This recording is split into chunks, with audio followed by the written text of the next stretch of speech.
I'm Andrene. And I'm Joel. And this is Rewind Rewatch, a 90s movie podcast.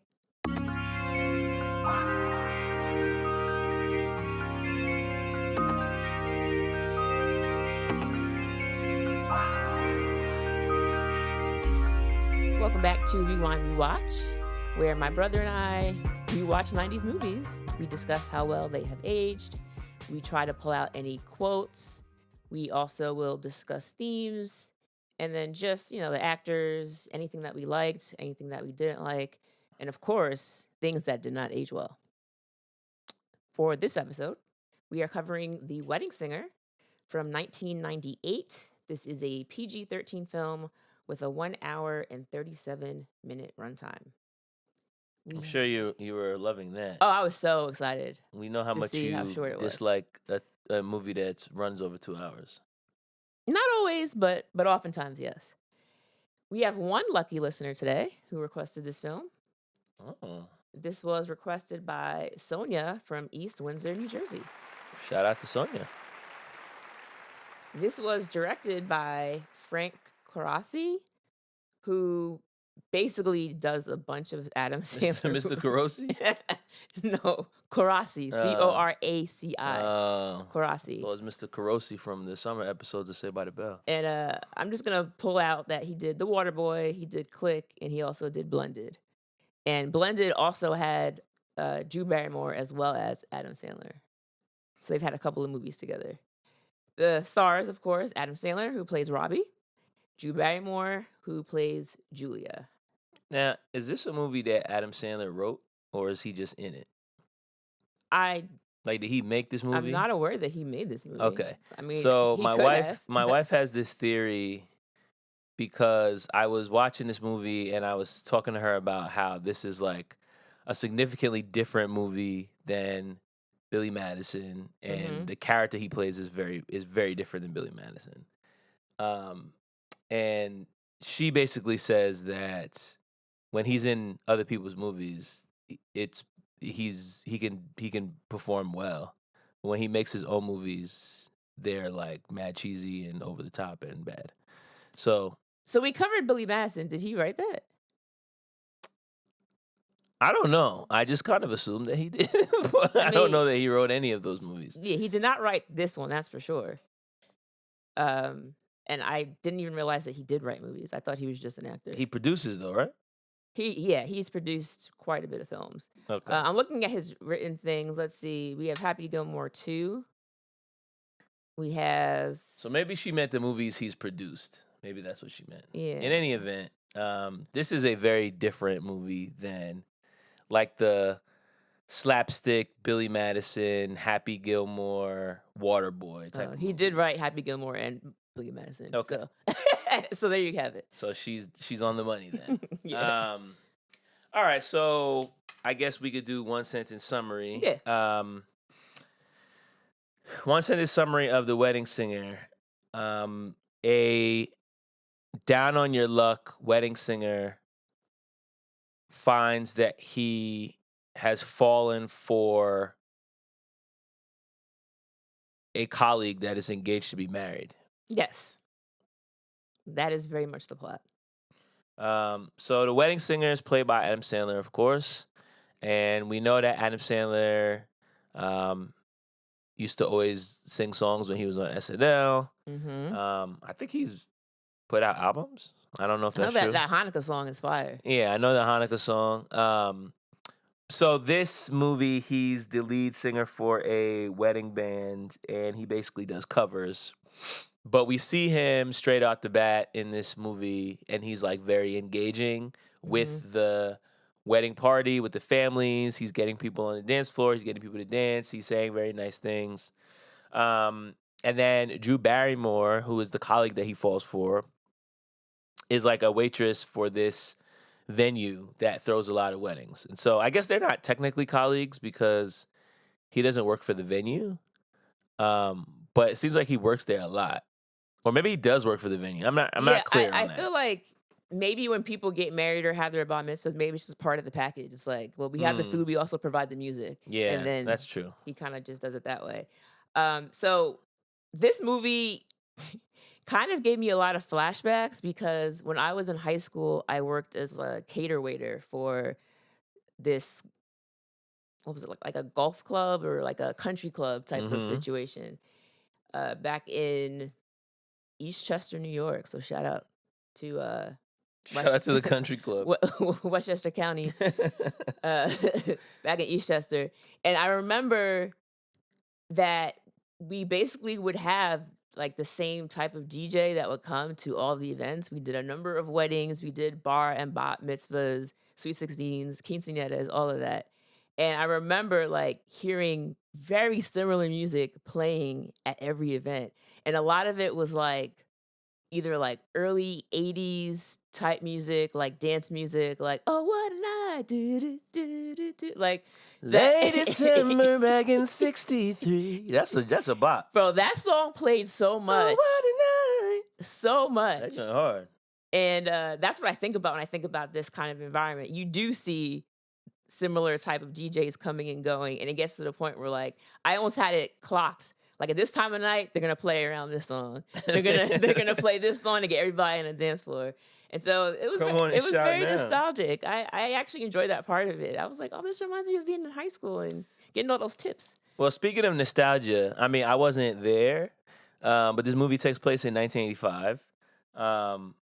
And although I wasn't there, I really did appreciate seeing all of the 80s outfits, the hairstyles, the music, even some of the slang that they would use. Christine Taylor is also in this movie playing Drew Barrymore's sister. And so like there's a lot of outfits that she puts on that like look like Madonna or like different people that you're like, oh, this was probably how people would have dressed in the mid 80s. So first of all, I already previewed the fact that this is a very different character from Billy Madison. Oh, yes. So this character his name is Robbie. And actually, at the beginning of the movie, he's also engaged to be married to a woman named Linda. And then Drew Barrymore's character, what's her name? Julia. Julia is engaged to be married to this guy named Glenn. So let's start with Robbie. How would you describe this Robbie character? Well, you touched on the fact that he is very good at his job. And what I like about him is he's very good at de-escalating situations. Very early on in the film, there's a scene where the groom's brother, who's also the best man at a wedding, is completely drunk and he's babbling and he's saying some wildly inappropriate things about his brother having sex with a sex worker and all of that. And Robbie is able to interject, cut him off, but also save face by toasting to the bride and groom, saying that they're clearly in love and their love will last a lifetime and all these things. And you could tell he's very good at his job, and he's also very good at reading people. And he seems to be emotionally mature as far as how he's interacting with people at work. And you mentioned he's engaged to Linda, and we learned that through Linda that Robbie apparently used to be in some type of rock band. And the final warning. And Linda thought that she was, dating or going to be married to this guy who's going to be this crazy rock star. Lead singer of a rock band. Yeah, and about to be lit. It doesn't quite pan out for Robbie, so now he's stuck working as this wedding singer, making $60 a pop, I believe. Which seems crazy, but I guess you got to pay the whole band. Yeah. And it's 1985. I don't know what $60 means.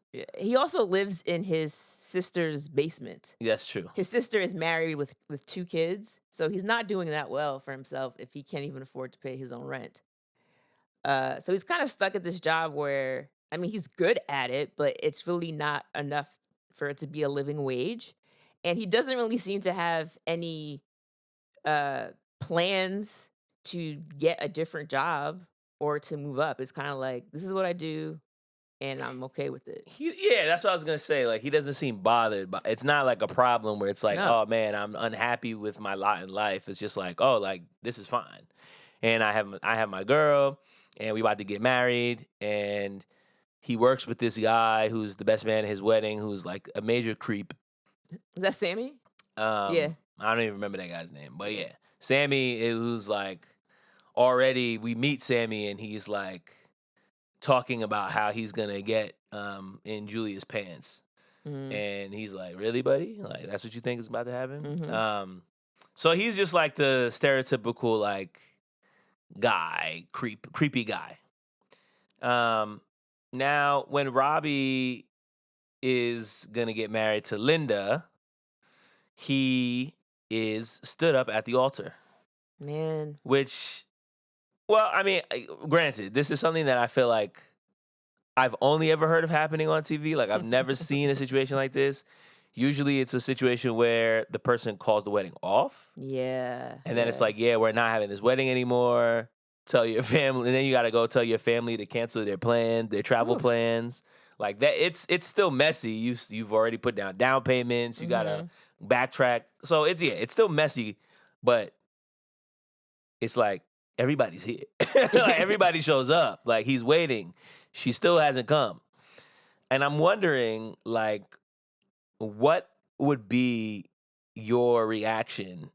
You're in front of your friends and family. You're standing waiting for your spouse to walk down the aisle. And then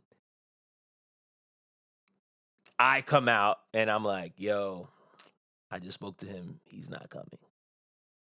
I mean, at that point, I would just have to tell everyone, like, it's off. Like, you can't just leave people hanging there. But also, like, you're embarrassed. You're confused. You're pissed off. Like, so depending on how emotional you are, you know, maybe I might be like, yo, you need to handle this. Like, maybe I might be like, tell them. You know what I'm saying? Like, I'm going to go to the back and you tell them it's off. But instead, he goes to this, like, kind of like a back room, but it's near the front of the altar. I'm not even really sure what that room is. It's not behind anything. It's just this room, like, behind the altar. And then he just starts yelling and throwing things. I would not do that. I can assure you I wouldn't do that. But, yeah, it's embarrassing to be like, they just didn't even have the decency to tell me. And now it's like, not only am I upset, but also it's like my whole family now is going to think you're trash. So now everybody's judging you. But also, like, are they judging me for picking you? Like, there's a lot of feelings that I think are going to be happening in that moment. That might be more for a woman, but I don't know. Yeah, I feel like a woman is more judged for who she marries. Whereas, like, unless, I don't know. It would be.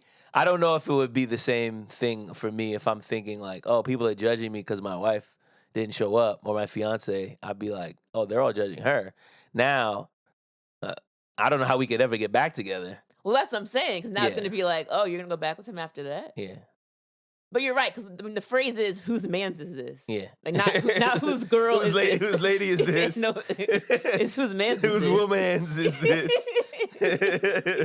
So they're going to judge me. Yeah, so, you know, it's over, and at this point, I mean, he is down in the dumps.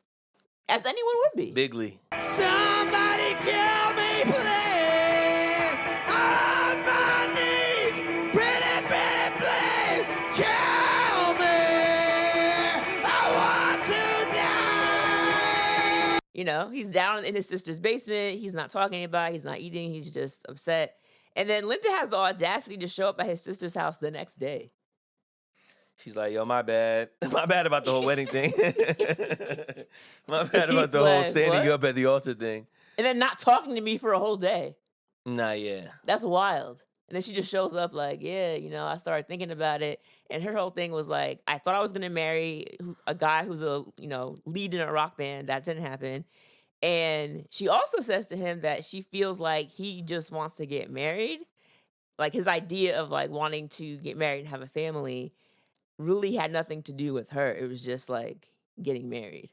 That's kind of what she was saying, but it's also like, did he not know that she had second thoughts this whole time? Like, were there no signs? I mean, Robbie, I think she's right. Like, I think Robbie did just want to be married. And so if there were signs, he was probably just ignoring them because he's like, yo, we just got to get to this date so that we can just lock it in and then we'll figure it out from there. And how are you getting married living in your sister's basement? Do you expect me to live down there? I mean, with you? Maybe she had a place he was going to move into. Fair enough. I mean, we don't know.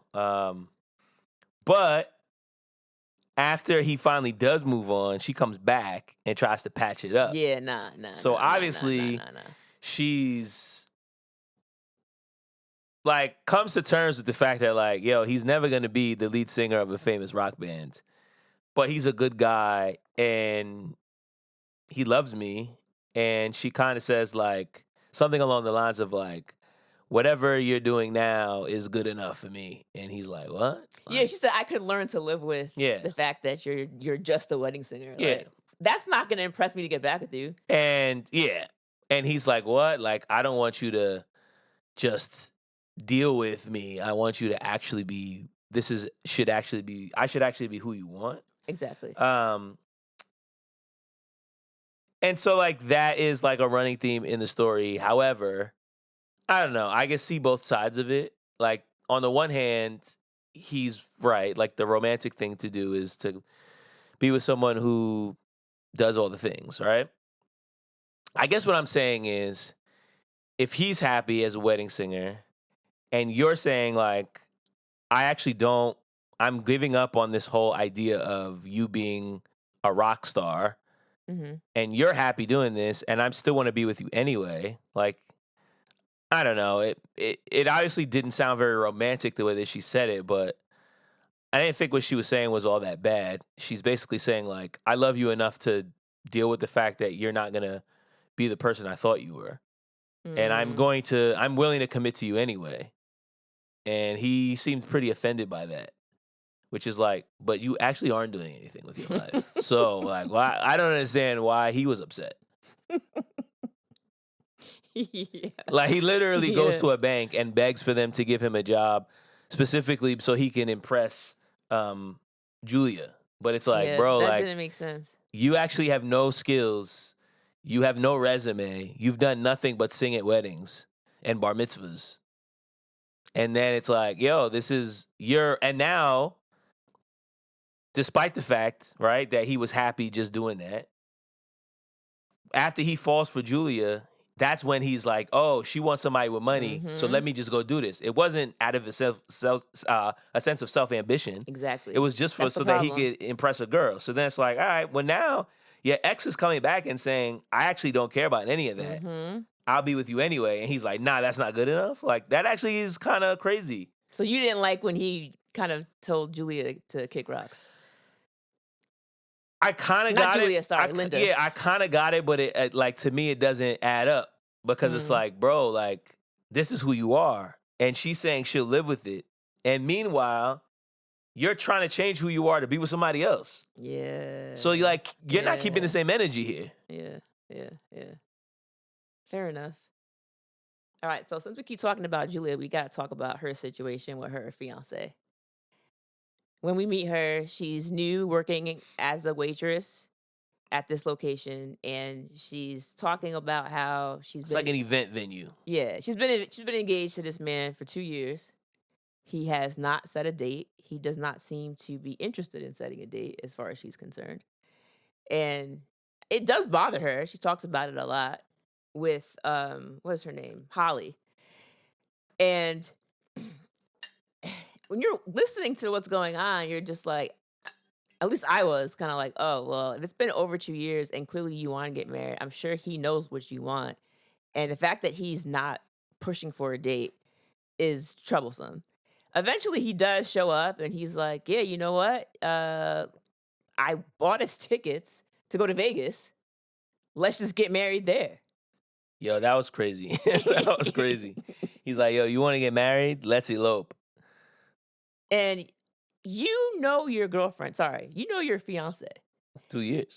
You would know. 2 years fiance. You would know that she's the kind of girl who wants a wedding. It's very clear this is what she wants. But he buys the ticket, and then she's kind of trying to tell herself that it would be okay for her. She's like, well, if you really want to, fine, we can do it. And then he realizes she's not really into it. Fine, we'll do the wedding, and we'll do a big thing, everything that you want. Okay, fine. We overhear him having a conversation with one of his douchebag friends that basically he's not really into the whole marriage thing. But when you're with a girl for as long as he has been with Julia, he's like, yo, you kind of just have to get married. It's kind of the next step. Yeah, he's like, I owe it to her for staying with me for this long. Because Like, he's basically let me give her what she wants. Yeah, he's a Wall Street dude who makes all this money, but they started dating years ago before he made his money. So he's like, yo, I know I can trust her. She's not with me for the cash. So like I should reward her basically for staying with me and like just marry her. But he is a cheater. He has been smashing girls every which way whenever he wants to, basically. Yeah. Julia has no idea this is going on, but we, the viewers, are able to realize that this guy is trash. Well, let's press on that a little bit. Julia's knowledge? Do we think that she actually has no idea what's going on?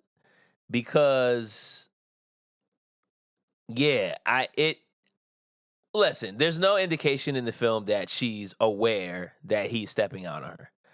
But there is, to me, an indication that there are things about Glenn that she conveniently ignores. Such as? The fact that he doesn't actually want to be with her. I mean, he's been stringing her along for 2 years, and when we see them together, it's almost like, you know,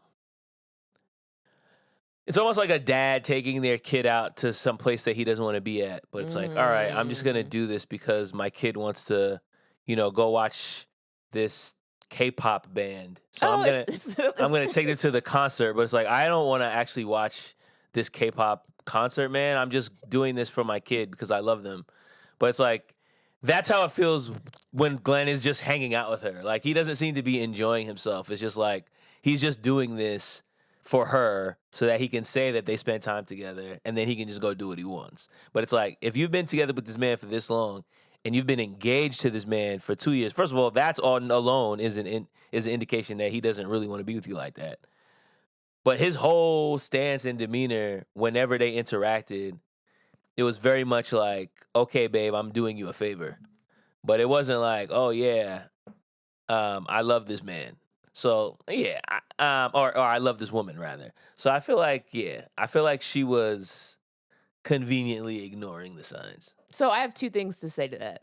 One, when you talk about a father taking their daughter to a concert, I instantly thought about when Dad took me to see Backstreet Boys when I was 13.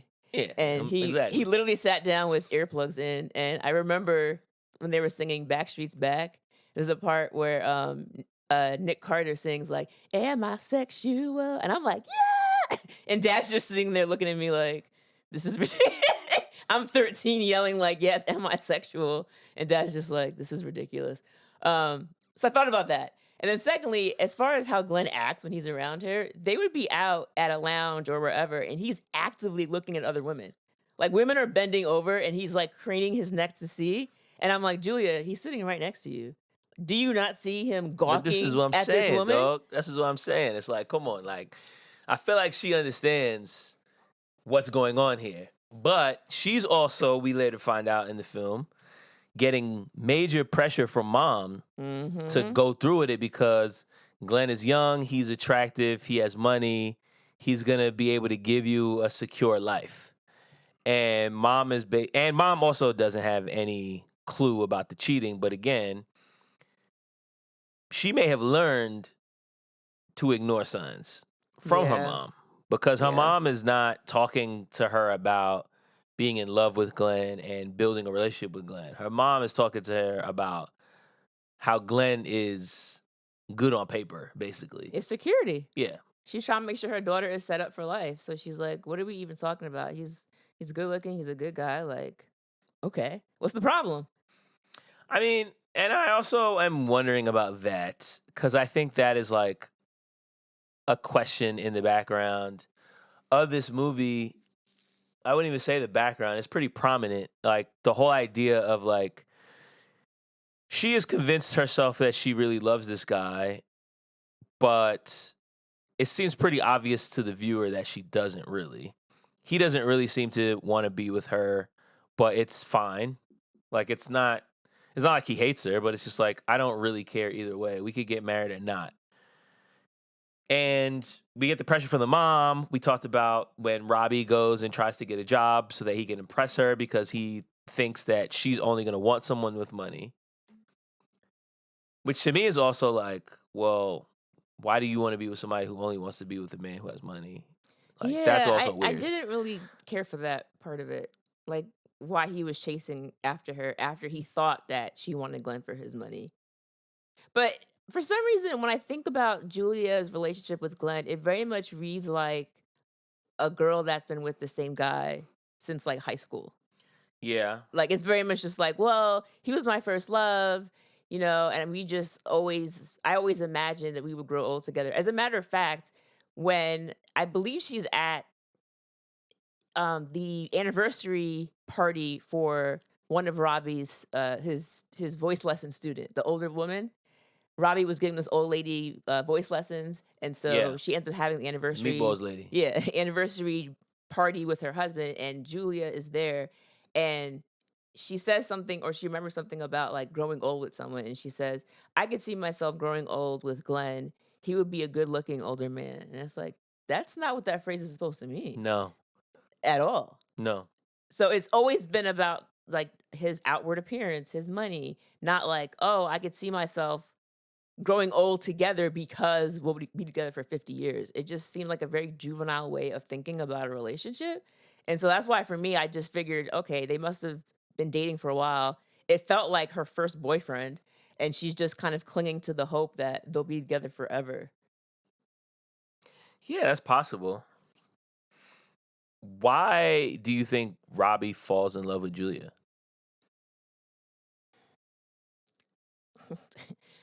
I mean, she seems like a very different person than Linda because Julia doesn't. Well, although he later on believes that she wants money, she doesn't appear to be the kind of woman who's chasing money. They are able to have these very deep conversations that we don't see him having with Linda, his ex fiance, and it's almost like they have the same way of thinking about relationships in general. And They're both hopeless romantics. yeah, very much so. And she's a cute girl. She's Drew Barrymore. I mean, she's very cute. She's very unassuming, and for some reason, she seems to be smitten by Robbie. Oh, See, but okay. So I think the reason I asked the question is because, well, actually, finish what you were going to say. Finish your thought first, because I have more to say about this. But I don't want you to forget what you were about to say. well, it's kind of a pivot, so I don't know if I. All right. So save it. All right. So listen.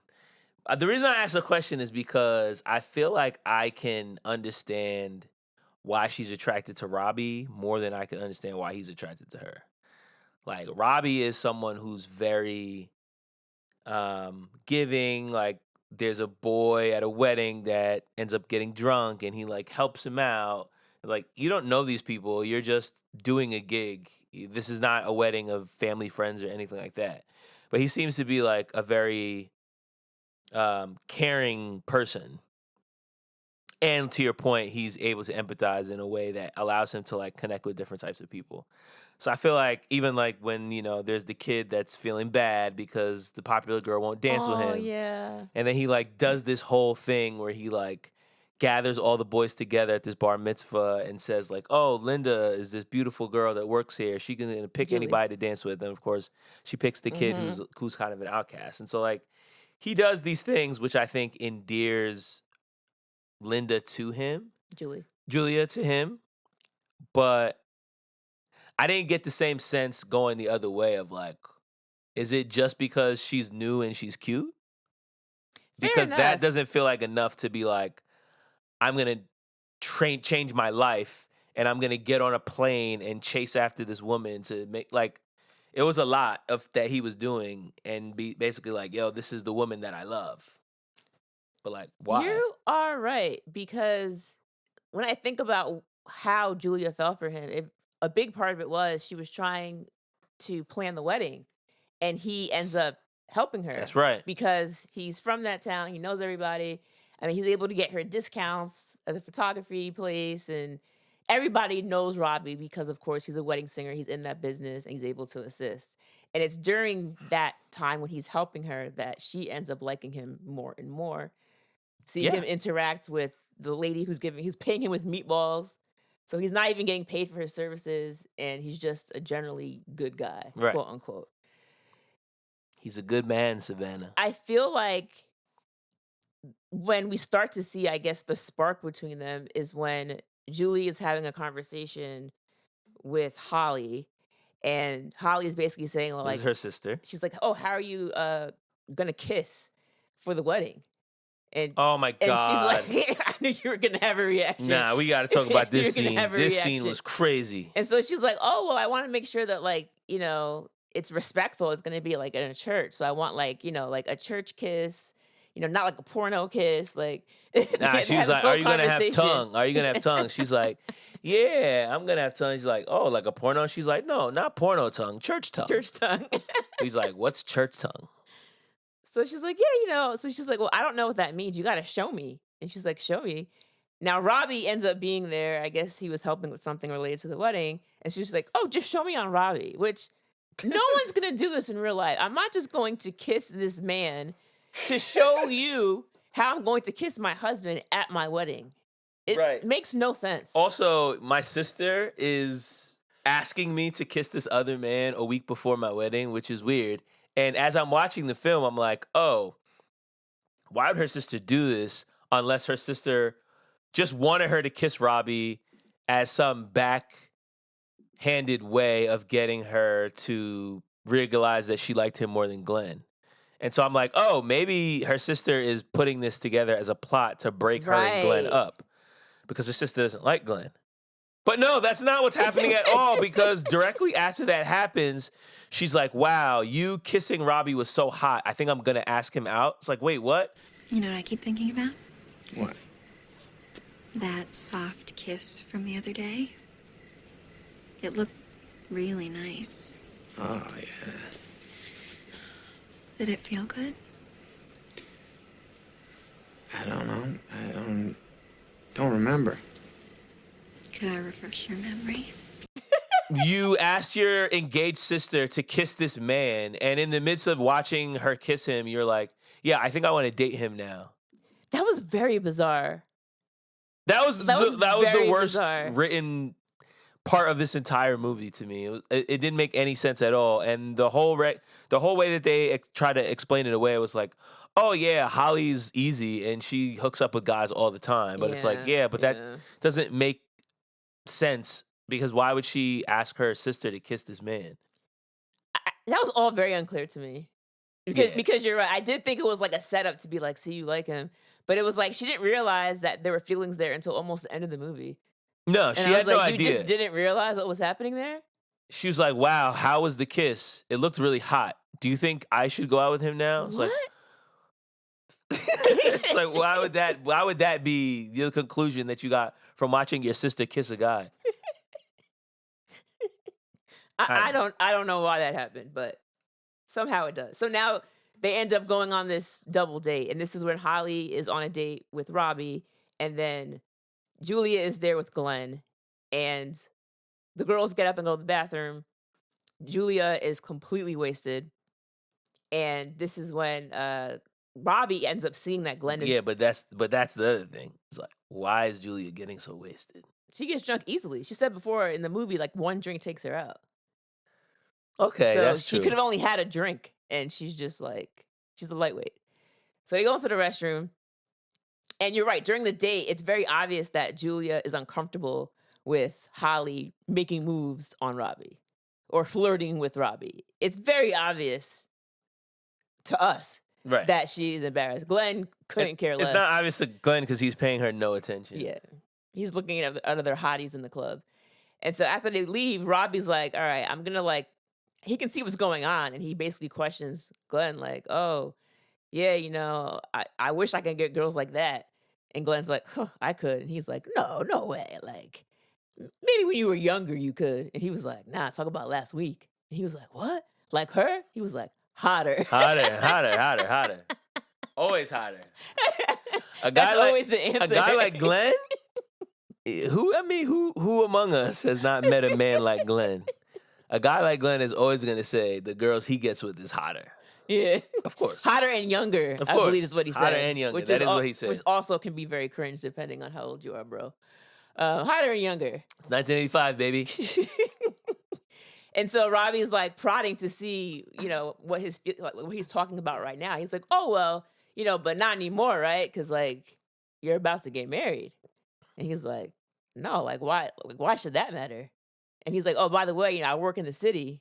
Yeah, he's So, like, I work late nights. I take business trips. Like, you know what that means? She's not gonna know what I'm doing when I'm gone. I do what I want, dog. Because even right now, like they're engaged, and like how often is Glenn even there? Nah, Glenn does what he wants. Yeah. He comes around, they go on a date. He's like, all right, I'll see you. That appeases her. Yeah.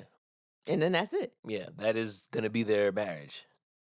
God, that's bleak. But this is what she's signing up for, with her eyes wide open. So it's like, I don't really feel bad for her if this is what happens. And at the end of the movie, we have to get back to your side too.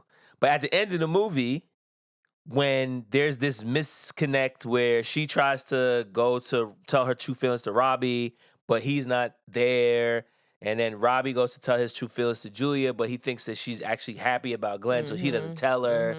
And then she's like, oh, well, oh no, it's not that he wasn't there. It's that Linda answers the door in her t-shirt. So he thinks that, anyway, she's like, oh, well, if Robbie's going to get back with his ex, then fine. I'm just going to marry Glenn, despite the fact that you have come to terms with the fact that, like, you don't want to marry this guy. And then what makes it even dumber is the fact that she's like, oh, yeah, our wedding is tomorrow, but let's elope anyway because I have to marry you tonight. It's like you're doing all this as a reaction to the fact that you can't get the guy that you really want. You could also just not get married. It's part of the rom-com rules, I feel like. Oh, listen, there are a lot of them in this movie. There's a lot of rules, but that's one of them. I also think about Liar, Liar. Similar situation where like his ex-wife was just going to marry this guy that she couldn't even say I love you to because her ex-husband was late to pick up the son. It's like, what? So I gave you one last chance and you blew it. Now I'm going to marry this man I don't love. All right. Okay. Those are just the rules. That doesn't seem like you're winning in that scenario. That seems like you're losing. We're both going to lose. Yes, exactly. Like, what is it? Lose situation? No, the whole like you're something your nose to spite your face.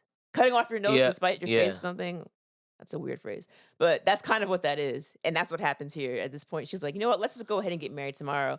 And Sammy doesn't care either way. Sammy will throw a big wedding. Sammy will elope. As long as it appeases her and he just... Glenn. Yes, all right, Glenn. As long as it appeases her, then he's fine with it. And I think for me, what I never understood about these kind of men is like, you just want to have a wife because it's expected of you, I guess. Yeah. It makes you more trustworthy. Is that what it is? It's good for business to be a married guy. Okay. And again, like he says that he's really just doing it for her. He's content with just dating forever and ever. Amen. But it's like, oh, she really wants to get married and she's put in her time. So this is the least I could do. I'll just marry her. But you could just end it with her as well. You don't have to be with her. No, but it's also like, this is home base. Like, this is the secure thing that I have back home, and I can just go have fun with these other chicks and not have to actually worry about them.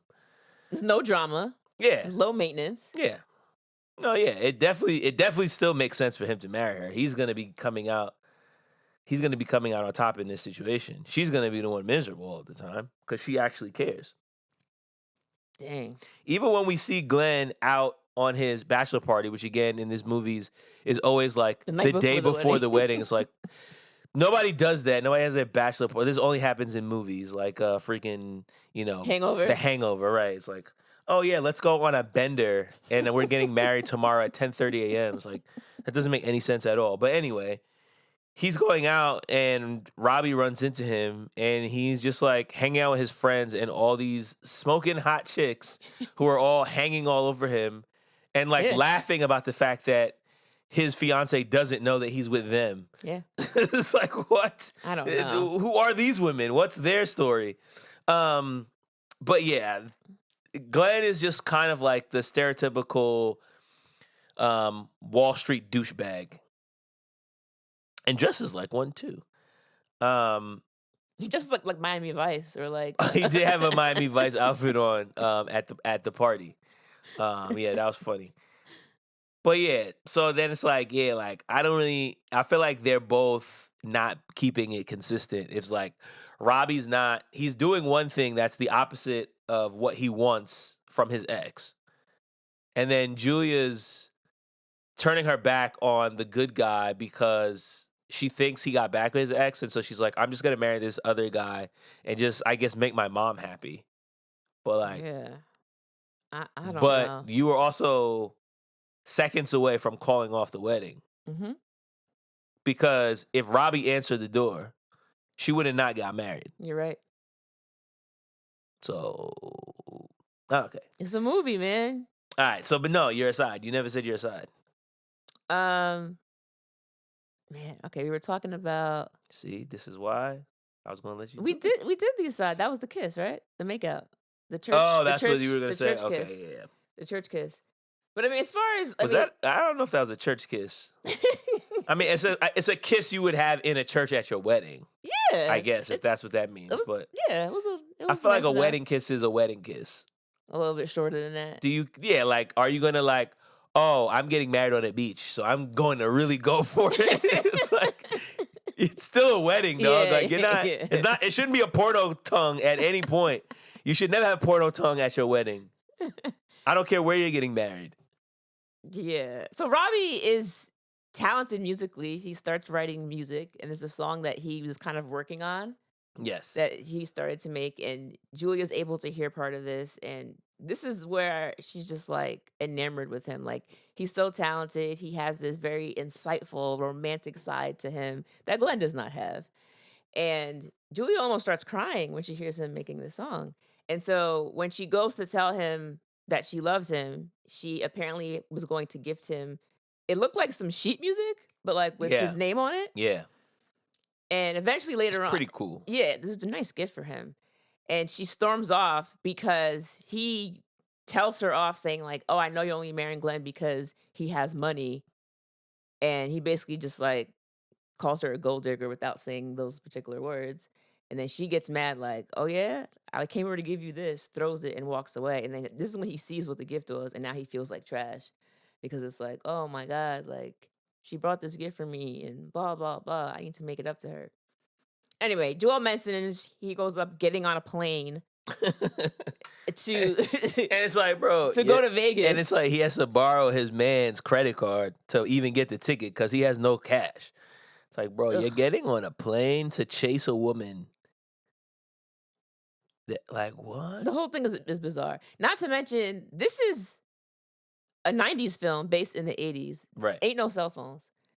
So you're going to go to Vegas and just hope you figure out what chapel she's going Right, to. because what time she's going to be because there aren't very there. many of those in Vegas.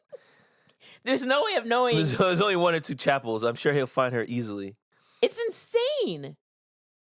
And then he gets on the plane, and then Billy Idol, for some reason, is there. It's the 80s. Of course, Billy The Idol's 80s on references were the. Of all course, through this film. of course, he's on the plane. Well, the only seats available left are in first class. So he Right. gets to fly in first class, and he's very excited about that because he's never done that before. Oh, yeah, And he the drinks were free. He doesn't understand what to do with the Yeah. hot towel. Yeah, yeah. And then so that's where Billy Idol is Mm-hmm. in first class. Mm-hmm. And then he starts telling the story of what's going on with Julia. And now the entirety of the first class, they're all invested in this love story. Like, they're all like out of their seats. He has story time. Like, Yeah, he they're all- has like, it's like, gather around, children. Yeah. Let me tell you a tale of an unrequited love. And then he like tells the whole thing. Like, yo, this is what happens. Yo, I got to go to Vegas. I got to find her. Mm-hmm, mm-hmm. Yeah. And they're all like, oh, yeah, you got to find her, Robbie. You got to do it. And somehow, how does he find out that she's even on the flight? Did he see her? Something happens. Oh, no. One of the stewardesses comes by and starts complaining about a customer in coach. And the guy was like hitting on her or something. And so that she had like something with steak or prime something. There was some line that he said that was like a Glenn line. Yeah. It was something that he had said about the woman at the club. Something Mm-hmm. about her being like a grade A piece of meat or something like that. Yeah. So Which is a crazy thing to say about a woman. It's an even crazier thing to say it to the woman. like even significantly crazier than saying that about someone is saying it to them.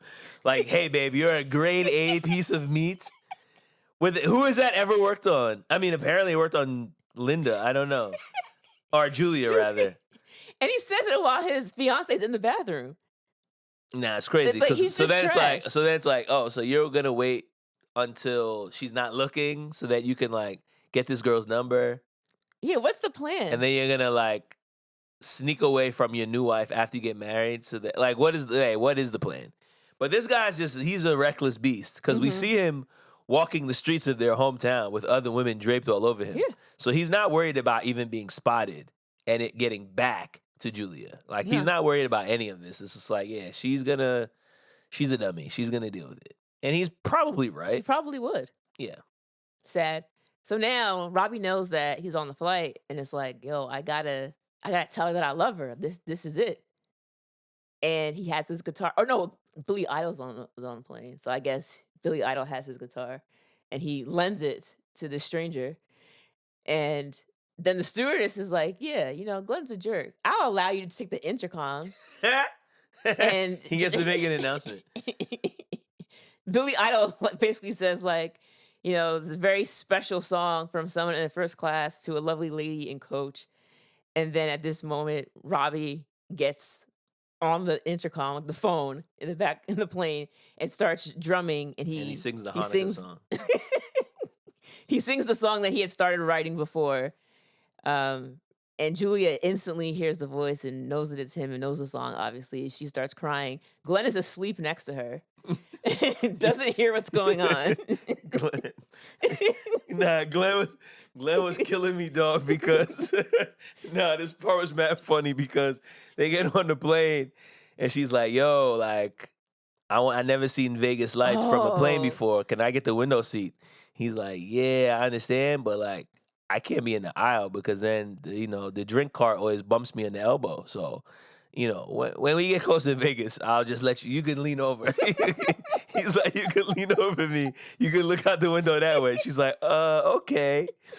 And then when they get to Vegas, like they're flying in the air. They're flying in the air, and then you just see Glenn staring out the window, looking mad happy. He didn't even tell her. He said nothing. He looks mad happy. He's like, yo, this is amazing. And then her elbow's getting bumped by the cart. Yo, and then Julia's just blown, bro. She's just looking at him mad sad, like, yo, I can't see anything. Oh, my God. I don't know why that joint killed me so bad. But it was the way he was looking out the window. Oh, my God. He did not care about her. That was so funny, though. At all. Oh, that was so funny. So now Robbie's singing, Julia's crying. Glenn wakes up, sees what's happening, and of course he gets mad. He's like, what the hell? He jumps up, but everybody from first class ends up basically blocking him. They block him with the drink carts. They push him into the bathroom. And lock him in? Yeah. Okay. Lock him into the airplane bathroom. You will stay here while Robbie takes your fiance away. And that's what happens. She sings to him. He sings to her. Yeah, she sings to her. She loves it. And now they're together, and the movie essentially ends with them getting married. And I mean, I'm assuming and it ends with church tongue. He's still a wedding singer. And he definitely didn't get that job at the bank. I can assure you that much. But also, why didn't he try to get another job? He could have gotten a job. He's a waste man. This is the whole point. Like, he doesn't want anything else. Like, he's good just living in this basement apartment at his sister's house. He doesn't care. The only reason he was going to do better for himself was to impress Julia. And Julia's like, you don't need to do that. He's like, great. I'm just not going to that. But what I'm saying is there are loads of jobs between being a wedding singer and then walking into a bank with a suit. That's what I'm saying. He could have gotten... I don't think he understood that. He could have gotten a job that he was probably qualified for where he could work his way up. Yeah, I don't think he understood that. Oh, okay. Well. Because who just walks into a bank and is like, yo, are you hiring? And it's just like, yo, he just walks up to a guy at the bank. Like, oh, are you a manager here? Are you hiring? I have no resume. Like, what? This is insane. He's like, please get out. You don't understand. I'm trying to impress this girl. Yeah. He's like, fine. You don't have to hire me. Can you at least print the business cards to make it look like I got a job? I really need her to think I have a job. And also the man's like, I don't print business cards. That's not what I do here. And also, I don't know you at all. Why am I doing you favors? Yeah, that was out of control. You talk about rom-com tropes. Of Oh, course, there man. always has to be like the romantic chase, right? For the Patreon, we recently covered What Women Want, and we had like, Mel Gibson's character running to the apartment to make the big statement. Dear God. We saw it on Twister, and we saw it in She's All That. As good as it gets. As good as it gets. We see it in all these movies. Another common rom-com trope is the main character is with this complete jerk. But she first needs to figure out that she should leave him for the good guy. And then that's when the whole movie turns around. And it takes them 65% of the movie to realize, wait a second, maybe I shouldn't be with this guy that treats me terribly. And only because they met another guy that doesn't treat them terribly, which means, if they didn't meet the Robbie character, they would have just stayed with Glenn and been miserable. For sure. It's like, that's how it always works in these movies. It's never like the main character's with an okay guy and then they just fall in love with someone else because then they become the villain. They're the villain, yeah. So it's like there has to be someone who's so bad that it justifies them ending a 2-year engagement for this other guy. But then, talking about another trope, you also have people who show up in the movie who are not actually like main characters, but anytime there's a character who's overweight, they have to be eating or waiting to eat. Oh, that's true. Every time. That's true. At the is weddings. True. They're always like, my I'm so God. hungry. And he's eating like out of like 3 different plates of food. It's like, all right, man. Come on, man. Like, or like they had one woman who was kind of overweight and you see her like basically using her hand and just grabbing a piece of the wedding cake because she couldn't wait to eat the cake. It's like, That's true. This is true. ridiculous. That's definitely very 90s. I'm like, why is this in It's here? very Meet the Clumps. Ugh. Yeah. You also mentioned like 80s references and all that. Robbie's friend Sammy ends up going to the engagement party for Julia and Glenn, and he's dressed like Michael Jackson, down to the one he has glove. the glove. He's like, please, bro, take the glove off. And I kept being like, is this a costume party? Because these people are Nah, dressed. he thought it was fly. These people are dressed like Madonna. Miami Vice. They got David Bowie. I'm like, what? What is happening? One character looks like Boy George. I'm like, I don't. The pianist in the wedding band was giving Boy George from the I beginning. was like, what is And happening? the crazy thing about that, speaking of 90s things that didn't age well, I feel like every time he was on stage, everybody was just looking at him crazy. And it's like, are we looking at him crazy because he's androgynous? Are we looking at him crazy because he's gay? Like, it was. Yeah. He didn't actually do anything crazy, but then everybody was looking at him like he did. And I was like, but he is just singing the song. So just to point out, just so that we're not misgendering, it's actually played by a transgender actress. Her name is Alexis Arquette. And Okay. yes, she is related to David Arquette. That is his sister. And she played the character. The character's name, of course, was George Right. because of the Boy similarities to Boy George. And when you said that, I was watching it too, also feeling very icky because every time she would open her mouth to speak, like they would all just look at each other mad uncomfortably, and it was just kind of like, why is this person singing? Who is this person? What is their gender? And like you could tell everybody was very uncomfortable. Very, very, And I was very. just like, do we have to do this? But I Like, feel like androgyny was like fairly popular in the 80s. I mean, you had Boy George, you had Prince, you had David Bowie. Like, I feel like, I don't know, maybe that was something that it was cool when rock stars did it, but it wasn't cool for anybody else. I wasn't maybe? around in 1985, so I don't know. But Yeah, that was definitely. I was a little surprised by the reaction, given the imagery that I've seen from the 80s. Yeah, like I all would those have like assumed that it hair would- bands, like the guys wore eyeliner all the time, Yeah. and like that was just kind of the look. Yeah, for sure. But, So I don't know. There's a part in the movie, and I might be getting the part of this wrong. So forgive me if I'm saying the wrong part. But I believe it is when Linda tries to come back to Robbie, and he's like, I don't know if I want to do that. He wants to get with Julia, but Julia is still engaged. And I believe he's talking to his sister, and he's asking her for advice. And she says, it's not how you feel about her. It's about how she makes you feel about yourself. How do you feel about this advice? Is this good advice? It's not how you No. feel about her. It's about how she makes you feel about yourself. I mean, that might work if we're talking about a friend. Like, oh, this person is good for me because I'm able. Their positive influence. Yeah, it's like, oh, I should be around this person a little bit more. But when we're talking about dating and or marrying someone, I think you need to know how you feel about them. I think you need to actually love them because at this point, based on that advice, you're basically just with them because they're good for you. Yeah, what can you do for me? What are you doing for them? Yeah. How Right. do you feel about them? And honestly, like, it's almost like talking about Glenn. Glenn's only marrying her because he's like, oh, I guess like I should give her what she wants. Like she deserves this. But it's like she doesn't deserve this because you don't love her. I mean, that's actually a very good point because this advice could have very easily have come from Glenn. This sounds like something he would have said. Hey, it doesn't really matter how you feel about her. It's just about how she makes you feel about yourself.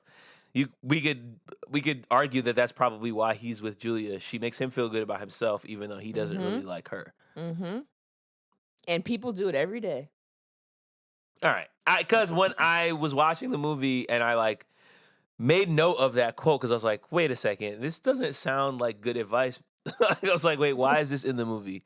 But okay, so now I know it's not just me. No, it's not just you. So I want to talk about some things that didn't age well. Yes, we already talked about some of them. We did. But I really want to talk about this bar mitzvah. Because Oh my On god! the one hand- oh my god! on the Oh one my hand, God. yes, Robbie was making sure that the one kid who was isolated was able to be picked by Julia to have this dance and for all the boys to be jealous of him. And it was a nice, aw moment. But then, as they're dancing, the little boy puts his hands on Julia's butt and he grabs her butt, places it there, and they're dancing, and she's like shocked at first. She's like, oh, but then it's kind of like, oh, I guess it's cute, it's endearing, he's a kid. And then She's shocked, but she's like she lets laughing it about happen. it. Yeah, it's like, and Robbie's like, oh, boys will be boys, laughing. And then Robbie ends up joining on the dance floor and starts dancing with a girl who's at a bar mitzvah, so she's 12, 13 years old. He takes these girl's hands and then places it on his butt. And I was like, what? And I'm just cringe, because I'm like, again, we're actually seeing a girl actress whose hands are being placed on his butt. On Adam Sandler's butt. She wants to touch the hiney. Oh, Joel, don't. You know how I feel about that. You know how I feel about that. I had to get it in at least once. It was the perfect place for it. I don't need it. So that whole scene, I was just like, this is disgusting. And then now, as everyone else is dancing, everyone's just grabbing the butts of the person that they're dancing with. Yeah, a bunch of 13-year-old like, kids. You have like two of the guys who work there. Like, I guess it was like Was Sammy. Yeah, Robbie's friend, and then like I guess one of the guys at the bar. I mean, I don't know. It's supposed to be funny and like cute and like ha, ha, ha. And I'm like, this would never happen today. You would never have a little girl grabbing a grown man's butt. This is really gross. The era that we're in right now is I feel like we have been too exposed to people doing bad things with kids, where like we're way more sensitive to this type of humor, where it's harder to find the humor in it because we know so much about everything from the Epstein files to the Catholic Church and everything in between. So it's like maybe in 1998 this might have been funnier because the exposure wasn't as high, but I feel like now it's like, yeah, this is not hitting the same. The second one that was kind of wild was they were talking about having a marriage that lasts a lifetime. And I believe it might have been the scene where Robbie took Julia to the lady who does photography. And she's like, she thinks that Robbie and Julia are getting married. And she's like, oh, I can see the love between you two. It's so clear. You guys be together forever. You're kind of like the kind of couple that's never going to get divorced. And she was like Donald and Ivanka and like Woody and Mia. And I was like, oh my God. Woody and Mia Farrow, like, they definitely are not together. Well, I thought she said that as a joke because they had both been divorced. I thought that was the joke. But why would she say that they were going to stay together forever? Because she didn't know that they were broken. Oh, so she just was out of the loop. Yeah. Oh, okay. Because I was like, wait, what? That was my understanding of the joke. I was of like, what? She's naming these couples that didn't work, but in her head, She doesn't they know. stayed together forever. She doesn't know. Yeah. Oh, okay. And then I started thinking about Woody Allen, how like he just doesn't age well. I mean, again, I was just again, like, and Trump, neither one of them aged well. Again. So I was just like, oh, again, God. we know too much now. That's why these jokes they're not funny. They're not funny anymore. We've seen too much. We know too much. Yeah, ignorance is bliss, man. It really is. It was a simpler time in 1988. We knew a lot less. And even the things that we did know about, I feel like now one of the things that I've been noticing is all of these like 90s reckoning documentaries, right? Like you had like the Britney Spears one, you had the Woodstock, you had the America's Next Top Model, you had the Jerry Springer, you had like all of these things that are like, oh, this stuff that happened in the 90s was actually crazy. Yeah. And we all thought this was normal. Yeah. And I feel like, that's also like how we're millennials doing this podcast. Like I think a lot of millennials are TV and movie producers, and they're thinking back about when they grew up. When we were growing up, everybody was doing look backs on the 60s, and we had like the Wonder Years and stuff like that, right? And so like now we're the ones that are making all the content, and we're all looking back at the 90s and like, actually this was crazy. But when you talk about things that don't age well, like society's in a different place. And now when we look at, an episode of Jerry Springer or, what was that other guy? You're Not the Father. Maury Povich? Maury, or even like Ricky Lake and Jenny Jones, they would have some stuff on there. Tyra Banks had her own talk show, which like, why? I was actually, this is super random. I was watching an interview that Tyra Banks had on her show when Corinne Steffens, aka Superhead, when she come out with her memoir. She had a book, yeah. And bruh, like watching it now, you're like, yo, Tyra Banks is trash, bro. Like she's literally trying to like slut shame this woman so bad, and she's getting mad at the fact that she won't be ashamed. Right. So do you think that you wrote this book because of revenge, out of revenge? No, see, revenge is something that happens when people are miserable and upset and So weren't bitter. you miserable and upset Not when and I wrote bitter? this book. Not when I wrote this book. Corinne, I wrote have this to book- disagree with you. And I'm like, yo, this is crazy. And the audience is like, yeah. It's like, nah, like, let this woman cook, bro. Yeah. Like, nah, it was insane. It was insane. So yeah, I think all of that is to say, we know too much. Our eyes are way more attuned to, and I feel like now we have more avenues to hear the other side. That's true. Back then, like if you were the person who was being slut shamed, you really had no say. Everybody just automatically assumed like, oh, she's a slut. And I'm like, honestly, once you got called a slut, it was like case closed. Yeah, case was closed. Like now the scarlet letter is now written on you, and like whatever you have to say is of no consequence. It was really sad how we just like shut people up, and it was just like, all right, I guess this is normal behavior. And we didn't even blink twice. I mean, remember how people used to talk about Monica Lewinsky, though? Oh my God. That poor girl. And she was young. Bro, she was like 24. I feel like I thought she was much older than she was. She's much older than us, but Yeah, she was like 24. But I mean, I thought she was like in her 30s and like whatever. And it was like, no, she was new to her career. Like, yeah, the whole thing was just very messy. And it's just a shame when you think about it. One more thing I wanted to bring up was after Robbie and Linda break up, or maybe this is after the wedding where she leaves him, he basically... No, it's before the wedding. And Robbie's at his sister's house outside on the step, whatever, talking. And the next thing you know, his little nephew comes out. And Linda's like, oh, hey, whatever his name is. And he's like, hey, Linda, you're a bitch. Mm-hmm. And then that's like a line that I feel like people remember from this movie because it was like, oh, a little kid called her a bitch. This is hilarious. Oh yeah, little kids cussing was definitely something that they were doing in movies just to get like cheap laughs. Yeah. Yeah. Because people, I mean, there's still people online who do this, like on TikTok and whatnot. Oh Like yeah, they'll yeah, have their yeah, kids, yeah. like, oh, well, mommy's gonna give you 30 seconds in the bathroom to say whatever curse word you want and then record it. I was like, why is this a thing? It's so funny. It's like, why is this like? Yeah. I don't understand what's funny about it. He just said a word. It's funny that why? Because he's not supposed to say it. Yeah. But you're telling him Yeah, but you're he can telling him to say say it. So that actually takes it away from being funny. And now you're putting it on TikTok where he can just go and look at it. Yeah, like I don't even understand what the joke is. Wanted to shout out a few people also that had cameos. Oh, you yeah. talked about the person who was very drunk at the wedding at the beginning of the movie, who's talking about how the dad loves his brother more than him, and that was played by Steve Buscemi.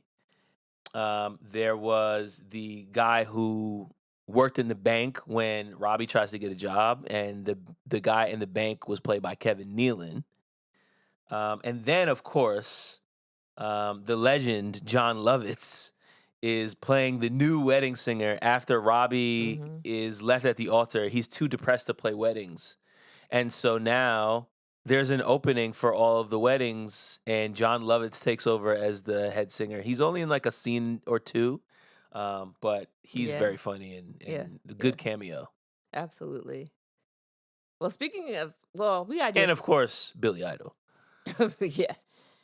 And then Sammy is played by Alan Covert, who also has been in a bunch of movies. We've seen him on the pod. He was in Airheads as one of the cops. And then he was also on Never Been Kissed as somebody who worked in Josie's office. So time for some themes. Yeah. I think I started last week, so you could start. I think the theme is pretty simple. Don't settle.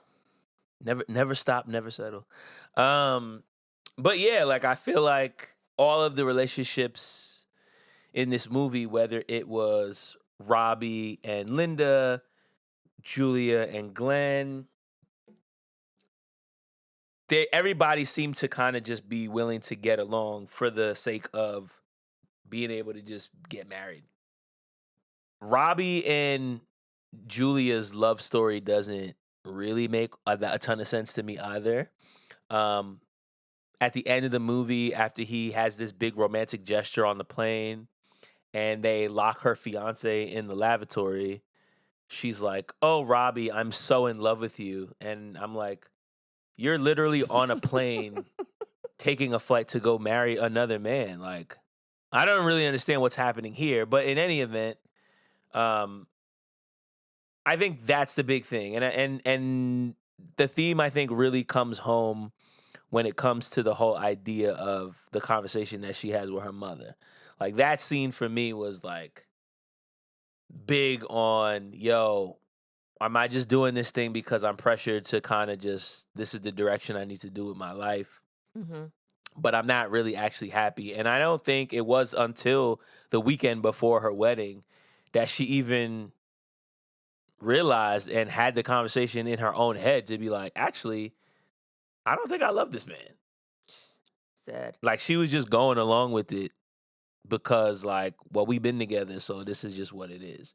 And so I feel like that was the main thing, is just like, yo, don't settle, particularly when it comes to marriage or really when you're taking any sort of, like, lifetime decision. Like, don't base it on how you feel right now, or like how Linda says, I'll just learn to get, like, what if you don't? Mm-hmm. What if you don't ever get used to it? Now you're going to just be resentful. Yeah. So, yeah, don't settle would be my theme. I mean, that's pretty much what I got in different words. I basically just said that I think the importance of this movie, it highlights how some seek companionship in the form of a marriage, and how a lot of people value the idea of marriage over the actual relationship in that marriage. And that's kind of what's happening here. It's like Robbie, I think because of the fact that his parents died when he was so young, and he's seeing his sister who was able to get married and have children, and he lives with them, he just really wants that life for himself. And so because Linda was open to giving it to him initially, he was going to marry her. And then, yes, eventually he does seem to reject her after she says, I can deal with it. And then he wants someone who wants him for who he is. But then it's like, but does he though? Because then after that, he runs to the bank to get a job to impress Julia. So, right. And like, also, bro, let's be honest messaging here. You really are only not marrying Linda because she left you at the altar. Yeah. Like, that's the only reason. Yeah. So it's kind of mixed messaging, but I think what you said was like what they wanted the message to be. I just think it wasn't as clear as it should have been. That's fair. All right. All right. So for facts, you mentioned some cameos, and I just got to say that Friends is all over this film because Christine Taylor, Ben Stiller's wife. yes, we saw her earlier on the pod when we did The Craft. She was Negroid girl. Oh, her hair started falling out. She got cursed. She was, yeah. She got cursed, and then her hair just started falling out. And then she also was in the Brady Bunch movie episode that we did. She was Marsha, right? Yes, Marsha. Now on Friends, she was Ross's girlfriend who shaved her head at the beach house on one of the episodes. Oh my God, I forgot about that. That's very funny. Christina Pickles, who plays Julia's mom in this movie, was Ross and Monica's mom on Friends. Oh, that's right. John, I would say John Lovitz. I was going to say Lovitz. John Lovitz was actually on 2 episodes of Friends as a cameo. And then Angela Featherstone plays Linda, Robbie's fiance, and she was the girl that Ross slept with when he and Rachel were on a break. Oh, wow. Big episode. Huge. Big, that's one of the most not famous characters with the most famous plot lines. That's the thing. Like, I never actually think about her. No. When I think about that It's episode. just like he slept with someone. And no, we know it wasn't Rachel. He slept with someone when they was on a break. Yeah. Billy Idol's song White Wedding is on the soundtrack for this movie because he said that his son loved Adam Sandler so much. So he thought, why not just be in the film? Yo, shout out. That's being a good pops. And then he said by being on this movie, he actually ended up gaining a number of diehard teen fans who now are adults and are showing up to his gigs. Yo, see? Cross promotion, dog. As of this summer, I believe he's going to be touring in the United States. You going? So if you're a Billy Idol fan, you might be able to catch him this summer. Tickets are available right now. I don't know why I said that like I was I was selling them. Right. He did an ad drop. Tickets available today. Call this number. Call the number on the bottom of your screen. There is a Broadway musical adaptation that came out in 2006 that earned 5 Tony Award nominations.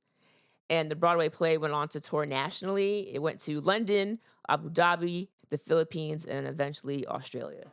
Internationally. Yeah, I've never seen the Broadway play, but I'm kind of trying to imagine what it would be like. I guess a bunch of wedding singer songs, and then maybe Julia might sing a song. But there's also going to be songs about, I'm going to marry Glenn, but I don't really love him. Da, da, da, da. You know. You got it. And then Glenn's going to be out here, you know. I'm banging everyone. She's never going to know about it. I work on Wall Street and yeah. I work on Wall Street. And then, last thing I want to say is that while promoting the movie on Late Night with Conan back in '98, Sandler said that he wanted to make a romantic comedy that was heavy on the laughs. And he said it was nice to do a movie that was pro-marriage and pro-love. He explained that, in his opinion, men have a difficult time falling in love. And he says, you've got guys who say they don't want to be in love, but those are usually guys who have been hurt before. That's facts. Yeah. That's facts. And now, it's time for the Rewind Ratings. okay, do you want me to go first? Or do you want to take it? Okay. You go first. As you mentioned, this is a very different Adam Sandler film. It is not his usual baby talk, mumbo jumbo, wanting to touch heinies and whatnot. Want to touch the hiney. Yeah. I actually really enjoyed him in a role like this. Although the love story didn't really hit home for me, I appreciated his character. Like, I liked the fact that he was in touch with his emotions, that he was such a gregarious character who was giving back to his community. Everybody loved him. He had pretty high emotional intelligence. And I really liked seeing him like this. I was like, oh, this is the Adam Sandler that I can get behind. Like, this is the kind of movie I want to see him in. A lot of things didn't age well, which we covered. So I feel like I have to kind of dock some points for that. And there were also just some plot holes. Like, it's very unclear as to why he did fall for Julia, especially since he thought that she wanted money. Like, that was all kind of unclear for me. But I mean, the movie was fine enough. I wasn't like up in arms or particularly upset. I think I would have liked to have seen what happened at the end, because when he's on the plane, Billy Idol makes a mention that like he really liked his song. And so I thought at the end it'd be like Billy offered him a deal, or he was in the studio with him, or I thought something was going to happen musically for him in that moment. Yeah, he's like, nah, wait, let me kiss my girl first. It's like, bro, maybe you should talk to Billy Right. Idol. like, Right. Billy Idol wants, like, he's giving you props for your song. Like, you can kiss her later. Talk to Billy. I'll talk to Billy, dog. What are you doing? So I wanted more of a closeout to see like where he is moving forward, because as it is right now, he's still in the basement, dog. yeah, He's still in the he's still in the basement. Yeah. So I didn't really love that. But yeah, I mean, for me, it's a middle of the road film, so it's just a 3. It's fine. Yeah, that's fair. I would say that, I mean, I echo a lot of what you said. It was refreshing to see Adam Sandler play like a sweet guy and not like just some moron who's making fart jokes. But he still found a way to get Steve Buscemi in this movie, which is something that he seems to do in all of his films. Yeah, I really enjoyed like all of the 80s references, the 80s outfits and the music. And so having it kind of be like a 90s movie that's not set in the 90s, I thought was fun and interesting. You know, the love story doesn't make a lot of sense. No. Do the love stories in these movies often make sense? No. So I don't know. I can't dock it that much for that, just based on the fact that I feel like rom-coms always have significant plot holes. And the whole point is just to have like a really romantic gesture at the end that makes you feel good. And then the two nice people end up together and the jerks get dumped. So to that end, it does its job. I had never seen this movie before, so, you know, it was kind of what I expected, but probably a little bit better, just in terms of the nuance and the message. So I'm going to go a little bit higher, and I'm going to give it a 3.5. Okay, fair enough. So a 3 and a 3.5. If you have a movie you would like for us to rewind, rewatch, and review, then please send us an email to rewindrewatch1990s or hit us up on social media at RR90spod. Don't forget to leave us a review or a rating wherever you are listening. And if you would like to support our show and get access to bonus episodes, an exclusive chat, and voting privileges, join our Patreon for just $5 a month. Mm-hmm. All right, Joel, do you have any final words for The Wedding Singer? You got to get married before your hips start spreading and you get facial hair. Okay. Maybe that's what Julia was chasing. You know? Oh, she wanted to get married before all that happened to her? Yeah, so she felt the clock was ticking. Well, my last word is going to be Julia Gulia. Oh, Julia Gulia. I forgot about that. He's like, why would that be funny? I don't get it. It's like, come on, dog. And just last thing, for some reason, it's when she heard that name, that's when she decided that she didn't want that was a final straw. That was a final straw. She starts crying in the mirror. That was it. All right, y'all. We're getting out of here, and we will see you next week. Adios. Later.